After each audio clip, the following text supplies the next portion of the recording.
Allah says in Surah Maida, chapter number 5, verse number 90, Ya ayyuhal lazina amanu, O you who believe, innamal khamru wal maisiru, most certainly intoxicants and gambling. Wal ansabu wal azlamu, dedication of stones, divination of arrows, rishthum min amali shaitan. These are Satan's handiwork. Fashtanibu lalakum tuflihun.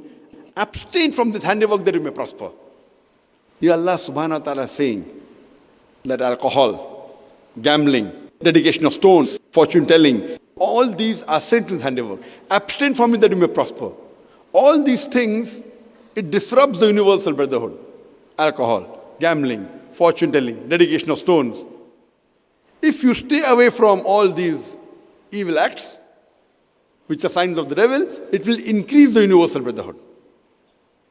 Allah says in Surah Isra, chapter number 17, verse number 32, Come not close to adultery, for it is a shameful deed, and evil opening other roads to evil. Adultery is prohibited in Islam. And Allah says in Surah Hujurat, chapter number 49, verse number 11 and 12, Allah says, Let not one group of men laugh at the other. You may never know that the latter may be better than the former. Let not one group of women laugh at the other. You may never know the latter may be better than the former. Do not call each other with offensive nicknames. Do not spy on one another. Do not backbite. Are you ready to eat the meat of your dead brother? Here Allah says that if you backbite, if you speak against someone behind his back, it is as though you're eating the meat of your dead brother. Eating the meat of human being is haram, but eating dead meat is double haram. Even the cannibals, they do not eat the meat of their own brothers. So here Allah says that if you backbite, it is as though you are eating the meat of your dead brother.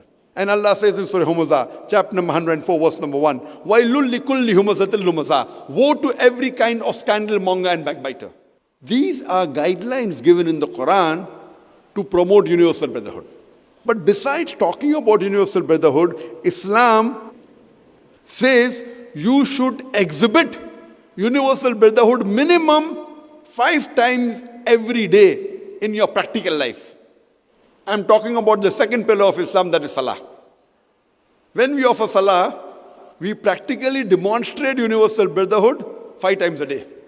Our beloved Prophet Muhammad said, it's mentioned in Sahih Bukhari, volume number 1, in the book of Adhan, chapter number 75, hadith number 692, where Hazrat Anas, may Allah be pleased with him, said that when we stood for Salah, the shoulder of the companions touched the shoulder of the other companion, and our feet touched the feet of the companion.